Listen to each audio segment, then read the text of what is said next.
안녕하세요. 제대로 시작하는 기초통계학 챕터 5입니다. 5장으로 들어갔네요. 5장에서는 확률 분포입니다. 자, 확률 분포는 이 정도의 위치를 하고 있어요. 이제는 곧 여기서는 이제 주로 이제 계산하는 것들이 좀 많이 나오긴 하는데 주로 이제 우리는 엑셀을 이용해서 할 거고 물론 손풀이도 할 겁니다. 손풀이도 할 건데 여기서부터는 이제 실제로 통계 이제 분석에 들어가는 시작점이라고 볼 수가 있어요. 여러분들 꾸준히 해주시기 바랍니다. 자, 확률 분포는 이렇게 세 가지로 구성이 되어 있어요. 일단 일반적인 확률 분포를 갖다 먼저 보고요. 그 다음에 특이한 확률 분포인 이항 분포랑 포화송 분포를 보면은 이제 이 확률 분포에 해당하는 것들이 다 끝나게 됩니다. 자, 이 확률 분포에서는 처음에 우리가 이제 다룰 게 확률 분포는 뭔지, 그 다음에 확률 분포 중에서도 균등 분포라는 게 있어요. 이제 균등 분포를 먼저 보고, 균등 분포도 또 두 가지로 나뉘는데 안에서 보기로 하고, 그 다음에 정규 분포와 그 다음에 표준 정규 분포. 자, 가장 많이 나오는 것들이죠, 요게요. 요거를 갖다 우리 확인해 보겠습니다. 자, 지금 보시는 화면은 누군지 다 아시죠? 보니까 2015년도에 있었던 이제 그런 중견승 게임이에요. 자, 어떤 건지 기억이 나시나요? 11월 19일 날 있었던 건데요. 프리미어 12라고 해가지고 한일전이었습니다. 물론 이게 도쿄에서 열렸던 거고요. 자, 근데 이 경기가 참 재미납니다. 대한민국이 여기 스코어로 보면 딱 지고 있죠. 3대2로 지금 지고 있습니다. 근데 더 심각한 거는 8회까지는 이게 0점이었었어요. 여기가 0점이었었는데 9회가 딱 시작하자마자 갑자기 타자들이 막 치기 시작을 해가지고서 끝내는 4대3으로 이기는 그런 경기가 됐습니다. 자, 그러면 제가 이걸 왜 들고 왔냐면 타자들은 타율이라는 걸 가지고 있잖아요. 타율, 확률입니다. 자, 만약에 2할 오픈이라면 어떻게 됩니까? 4번 나왔다라면 한 번 정도는 안타를 칠 확률. 자, 그런데 8회까지는 전부 다 타자가 안타를 하나도 못 쳤어요. 그러면은 확률적이라면, 확률이 맞다라면 마지막에는 최소한도 4타석 정도 들어왔다라면 다 안타를 쳐야 되는 그런 것들이 맞잖아요. 2할 오픈이라면은요. 자, 그런 것들이 여기서 실제로 벌어지게 됩니다. 정말 짜릿했죠. 이때 이겼을 때는요. 자, 그래서 한번 요걸 갖다 먼저 보고 확인을 해보고 그 다음에 이렇게 확률 분포라는 정의를 먼저 알아보도록 하겠습니다. 말 그대로 확률 분포라는 것은 장래에 발생할 사건에 대해서 확률로 나열해 놓은 거예요. 당연히 요거는 확률을 나열한 건데 그래프나 표로 나타내면 훨씬 더 이해하기가 편하겠죠. 그래서 이거를 하는 이유는 여러 가지 대안 중에, 여러 가지 그 선택안 중에서 어떤 하나를 선택할 때 정보의 양이 많을수록 당연히 의사결정권자한테는 굉장히 유리하겠죠. 우리 지난번에 봤던 치킨집이랑 같다고 볼 수 있어요. 자, 근데 이걸 갖다 우리 예제를 가지고서 한번 확인을 해볼게요. 주사위 던지기입니다. 주사위 던지기. 자, 주사위 던지기는 해당하는 눈이 1, 2, 3, 4, 5, 6, 6개잖아요. 자, 6개에 대해서 확률이 각각 어떻게 나타나죠? 6분의 1로 동일하죠. 그렇죠? 자, 6분의 1을 우리가 그림으로 나타내면 이렇게 표현할 수가 있습니다. 이렇게 그래프를 확률 분포도라고 그러죠. 이거를. 근데 이걸 또 표로 나타내 보면 이렇게 나타낼 수 있어요. 각각에 해당하는 눈에 대해서 확률이 어떻게 되는지 이렇게 표로 나타낼 수가 있습니다. 그러면 우리 지난 시간에 했던 치킨집 한번 예를 들어 볼까요? 가장 많이 나왔던 게 135마리였어요. 그래서 그 135마리에 해당하는 게 제일 높았을 거고요, 확률이. 그 다음에 그 나머지들은 좀 낮았을 겁니다. 자, 요거를 갖다가 다시 또 표로도 나타내 보면 135를 기준으로 해가지고서 낮아지는 것들을 갖다가 우리가 확인을 할 수가 있습니다. 이렇게 낮아지는 걸요. 그러니까 135에서 봉우리가 가장 높았죠. 요거를 갖다 우리가 확인할 수가 있습니다. 자, 이런 것들이 우리가 확률 분포라고 합니다. 자, 그럼 확률 분포 그 중에서도 우리가 균등 분포라는 걸 먼저 볼게요. 균등이에요, 균등. 유니폼이죠. 똑같은 형태예요. 자, 그런데 이거는 보면 어떤 내용이냐면 과거의 경험이 미래를 예측하는데 어떤 영향도 미치지 않습니다. 그리고 나타날 가능성이 모두 동일한 분포. 자, 요걸 균등 분포라고 하고요. 이런 균등 분포는 딱딱 끊어져 있는 이산균등 분포랑 쭉 연결이 되어 있는 연속균등 분포. 자, 이렇게 두 가지로 구분을 합니다. 자, 그럼 우리 이산균등 분포를 먼저 볼까요? 자, 이산균등 분포라는 것은 뭐냐면 정의된 구간 안에서 어떤 구간 안에서 확률 분포의 함수가 모두 동일한 그런 분포, 확률이 동일한 분포예요. 만약에 확률 변수가 x1, x2, x3, 여기서 xn까지 n개일 때 xi의 확률은 보면은 n개잖아요. 그러니까 n개분의 1이 나와야 되겠죠. 자, 확률 변수 x의 확률 함수는 당연히 이렇게 표현할 수가 있습니다. 말 그대로 동일한 확률이라 그랬죠. 그걸 보면 그래프를 보면 이렇게 나타납니다. 그러니까 주사위 던지는 거랑 똑같다고 보시면 돼요. 자, 그 다음에 이제 연속 균등분포입니다. 연속되어 있는 거예요.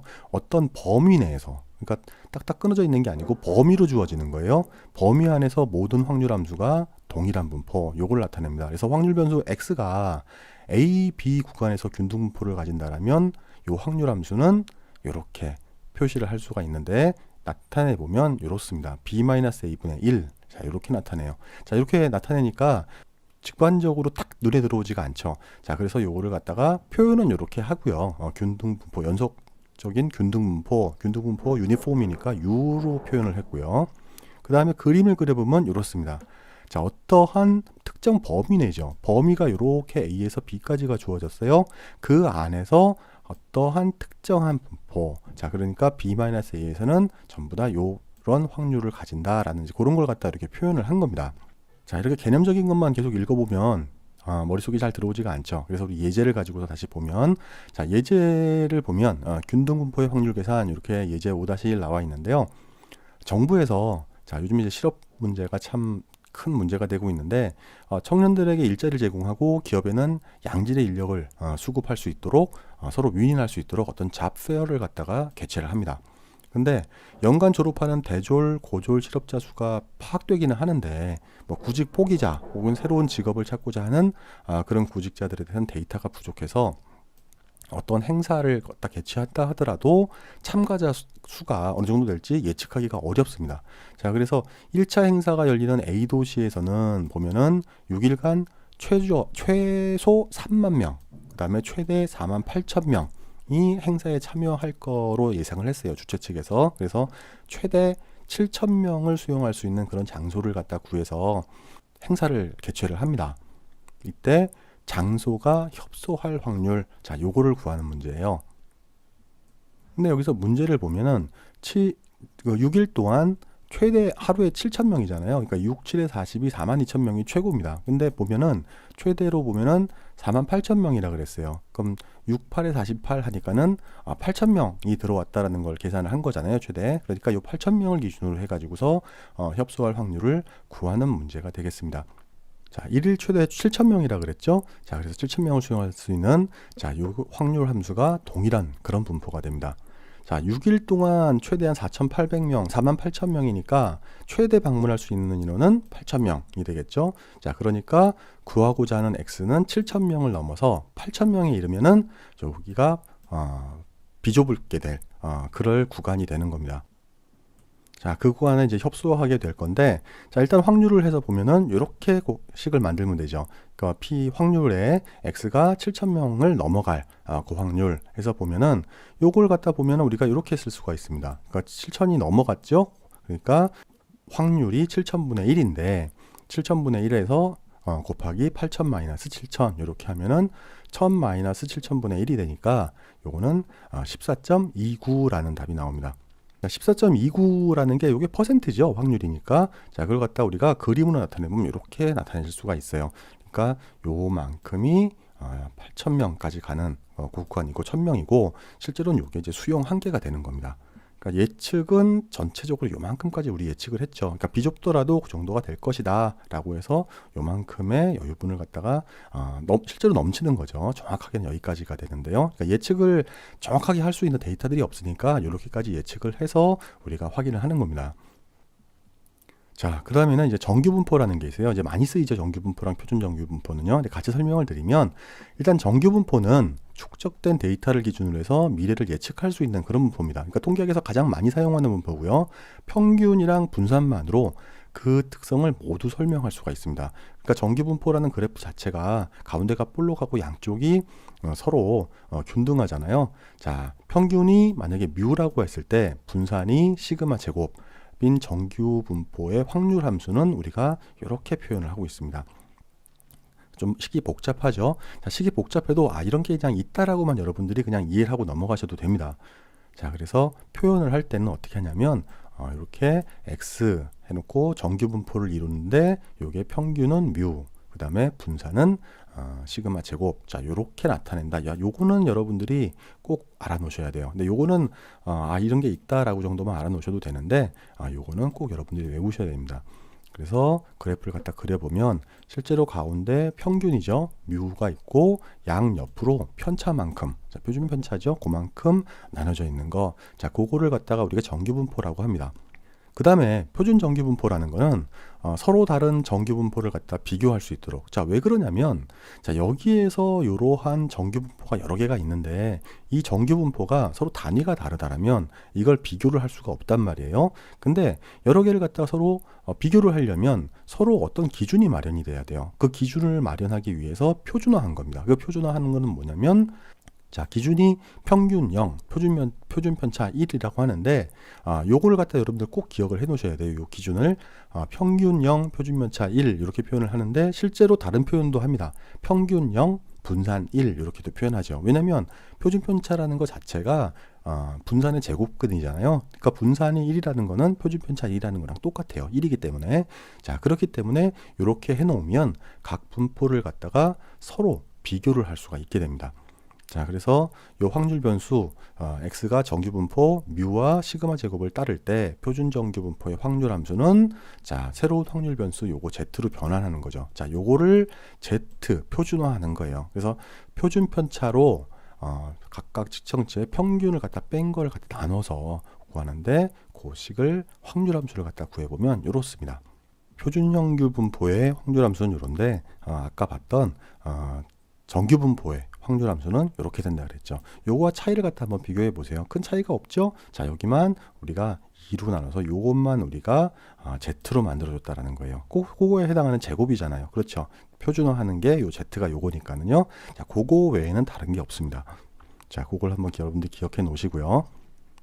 확률 변수 z의 값이 구간 0에서 z에 속할 확률을 구한다라면 이렇게 되겠죠. 확률이면 해당하는 z의 값. 그럼 요거를 갖다 이렇게 구하는 거잖아요.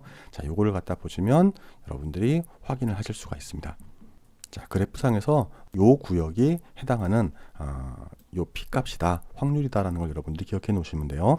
자, 그 다음에 자, 이렇게만 보면 우리 또 개념이 이해하기가 어렵잖아요. 그래서 우리가 예제를 가지고서 한번 확인을 해보도록 하겠습니다. 자, 예제를 보면 A라는 사람이 있어요. 서울에서 부산까지 KTX를 갖다 타려고 합니다. 근데 이 운행 시간을 100회를 측정을 했어요. 그랬더니 평균이 170분, 표준 편차는 10분. 자, 이렇게 측정이 됐습니다. 근데 무작위로 KTX를 이용을 했을 때 185분보다 더 오래 걸릴 확률. 자, 요걸 구하라는 문제예요. 185분보다 더 오래잖아요. 그러니까 185보다 더 많다라는 거죠. 그러니까 p 값을 계산을 봤을 때 이 x 값이 185보다 더 많은 거. 자, 요걸 구하라는 겁니다. 자, 요거를 갖다가 우리가 표준화를 해야 되겠죠. 자, 표준화를 갖다가 하게 되면 어떻게 되냐면 185가 나와야 되는 거예요. 185. 근데 평균은 170분이었죠. 자, 그러니까 그걸 그대로 나눠보면 10분에 표준 편차는 10이라고 그랬으니까는요. 이렇게 185-170 이렇게 하면 1.5가 나옵니다. 자, 그러니까 P에 해당하는 확률은 Z값을 기준으로 해서 봤을 때 이렇게 표현이 가능합니다. 왜냐하면 안에 있는 걸 갖다 우리가 표준화를 해서 풀어줬기 때문에. 그렇죠. 근데 이게 답은 아니에요. 왜 답은 아니냐면 우리가 Z가 1.5보다 큰 부분의 확률을 갖다 구하는 거잖아요. 그러니까 Z가 1.5가 될 때까지의 누적 확률. 자, 요걸 갖다 빼야 돼요. 그러니까 아래에 있는 걸 갖다 빼는 거죠. 1.5 이상만 구해야 되는 거니까. 자, 그걸 갖다 확인을 해보면 우리가 어떻게 되냐면 1-0.933193 이렇게 나옵니다. 자, 요거는 그 누적 도수 분포표를 갖다가 보고서 우리가 그 표에서 읽어온 겁니다. 그래서 보면은 정답은 0.066807 이렇게 나옵니다. 그래서 6.68 이렇게 나오는 거예요. 그래서 요 값이 어디서 나왔냐 이렇게 질문하시는 분들 가끔 있는데 그 분포표를 보면 됩니다. 그 분포표를 보고서 여러분들이 찾아내시는 거예요. 자, 그럼 지금까지 했던 걸 갖다가 우리가 엑셀로도 한번 풀어보도록 하겠습니다. 엑셀로 풀어보면은요, 이렇게 엑셀을 한번 여러분들이 불러와 보세요. 불러오면은 파일이 5장 그다음 정규분포라는 파일이에요. 불러오신 다음에 이제 누적 확률 분포를 갖다 우리가 구할 거거든요. 누적 확률 분포는 여기서 우리가 직접 요거를 갖다 클릭을 하셔도 되고 함수 답입에서 하셔도 되고, 그 다음에 여기서 기타 함수 이렇게 불러오셔도 돼요. 그 다음에 우리가 해야 될 게 정규 분포를 갖다 우리가 확인할 거죠. 누적 확률 분포. 자, 정규 분포로 불러올 겁니다. 정규 분포. 자, 엔터를 치시면 해당하는 것들이 나오는데 요 안에서 요거를 쓰셔야 돼요. 왜냐면 누적 확률 분포인데 요거를 클릭해 보시면 표준 정규 분포 표준 정규 누적 분포 값을 구합니다. 이렇게 되어 있죠. 자, 평균이 0, 표준 편차가 1. 자, 우리가 배웠던 표준 정규 분포네요. 자, 그거 확인해서 보시면 해당하는 값들을 갖다 구할 수 있도록 되어 있어요. 구간이 -3까지 되어 있는 거에 대해서 우리가 어떻게 할 것인지 라고 보는데, 여기서 이제 true랑 false라는 값을 갖다 입력하도록 되어 있어요. 그래서 누적 분포 함수에는 true, 그 다음에 확률 밀도 함수에는 false를 갖다가 입력을 하랍니다. 그러면 우리가 누적 된 걸 갖다 구할 거죠. 그러니까 true 해서 여러분들이 자, 이렇게 여러분들이 입력을 하시고 확인 이렇게 해주시면 해당하는 요 구간에서 확률 분포가 구해지거든요. 근데 나머지들도 우리가 구해야 되잖아요. 자, 여기다 이렇게 십자가 모양으로 커서가 변하는 걸 보고서 더블 클릭을 해주시면 해당하는 값들이 쭈루룩 이렇게 구해집니다. 자, 근데 우리가 찾아야 되는 값이 어떤 값이죠? 아까 Z값, 표준화를 해서 본 값이잖아요. 자, 표준화는 역시 똑같이 시그마분의 x-뮤로 갖다 구한다 그랬었잖아요. 그러니까 10분의 185-170 하면 이렇게 딱 1.5라는 값이 나옵니다. 그러면 여기서 우리가 어떻게 했었습니까? 전체 누적된 거에 대해서 뺀 거였었잖아요. 그러니까 1 마이너스 요 값을 해주시면 되는 거예요. 자, 보시는 것처럼 여기서 보는 것들은 전체가 -3부터 차곡차곡 쌓여서 해당하는 값들이 쭉 누적이 돼서 계속 더해진 거죠. 쭉 더해져서 계속 늘어나면 이제 1에 가까워지겠죠. 왜냐면 표준 정규 분포 아래 그 면적은 1이니까. 자, 그 다음에 요거 말고 우리가 밀도 함수에 해당하는 그냥 각각에 대해 해당하는 확률 분포도 한번 구해 보도록 할게요. 확률 분포. 자, 이렇게 해놓은 다음에 여기서부터 이제 우리가 구할 거예요. 우리가 아까 이렇게 기타 함수 이렇게 해서 우리가 표준 정규 분포, 자, 이렇게 해서 우리가 구했었죠. 자, 우리가 밀도 함수를 갖다가 보면서 요거를 갖다 했었는데 해준 거는 뭐였었냐면, 자, 여기서 아까 요 3 해줬었고요. 그 다음에 요거를 갖다가 변해야 됩니다. 그렇기 때문에 이렇게 해줘야 되고요. 그 다음에 여기를 true로 하지 말고 false로 하면 됩니다. false. 자, 이렇게 해서 엔터 쳐주시면 해당하는 값들이 나오고, 역시 똑같이 여기서 더블 클릭을 해주면 해당하는 확률 분포, 그러니까 확률 밀도 함수에 해당하는 그 값들이 이렇게 표시가 됩니다. 자, 그럼 이제 그래프로도 한번 그려볼까요? 우리가 해당하는 누적 확률 분포에 대한 그래프 이렇게 해서 보시면 선택을 이렇게 하시고, 그 다음에 삽입에 들어가서 추천 차트 해서 보시면 뭐 이걸로 보셔도 되고, 더 확실하게 보이기 위해서 이걸로 한번 확인을 한번 해볼까요? 자, 이렇게 확인을 한번 해보시면 이렇게 나왔습니다. 그래서 1.5를 기준으로 해서 이 부분이 되겠죠. 이 부분 누적된, 그러니까 이 부분이 되는 거예요. 이 위에 부분이요. 자, 해당하는 부분이 거기가 나타나게 되는 거고, 자, 그 다음에 이걸 딱 지워놓고, 그 다음에 확률 밀도 함수를 기준으로 해서 본 거예요. 자, 요거를 갖다가 우리가 확인해서 보시면, 자, 해당하는 거, 자, 여기까지, 그리고 여기서부터 여기까지. 자, 요거에 해당하는 거를 우리가 그래프로 나타내면 되겠죠. 자, 그래서 추천 차트에 자, 해당하는 거, 자, 요거를 보시면 확실하게 알 수가 있겠죠. 이렇게 해서 보시면, 자, 해당하는 게 이렇게 나왔습니다. 그래서 실제로 1.5에 해당하는 거 요 부분이 됩니다. 자, 이 부분을 갖다 우리 확인해 본 거, 그리고 실제로 아까 손풀이한 것처럼 확인을 해 보시려면 어떻게 해야 되냐면 1 마이너스 해당하는 값 요거 이렇게 해주면 0.66807 이렇게 나오네요. 그러니까 6.6807%. 자, 이렇게 확인하시면 됩니다. 자, 실제로 손풀이 했던 거랑 똑같은 값이 나왔죠. 자, 이렇게 우리가 확률 분포에 해당하는 풀이들을 이렇게 알아봤습니다. 자, 여러분들 시청해 주셔서 감사합니다. 기초통계학을 학습하시다가 궁금한 점이 있거나 잘 모르겠는 거, 그 다음에 혹은 이해가 잘 되지 않는 부분 있으면 어떤 질문이든 답변을 해드리도록 하겠습니다. 그런데 강의를 했음에도 불구하고, 강의에서 설명을 했음에도 불구하고 그거 제대로 안 들으시고 일단은 막 빨리 넘기기 해가지고서 이렇게 막 하는 이제 그런 질문들 있지 않습니까? 근데 그런 질문에 대해서는 제가 일일이 다 답변을 드릴 수가 없어요. 답변을 해드리지 않겠다라는 얘기가 아니고, 일단은 학습을 하시기로 마음을 먹으셨으니까 일단은 한번 잘 읽어보시고 그 다음에 질문을 해주시면 감사하겠습니다.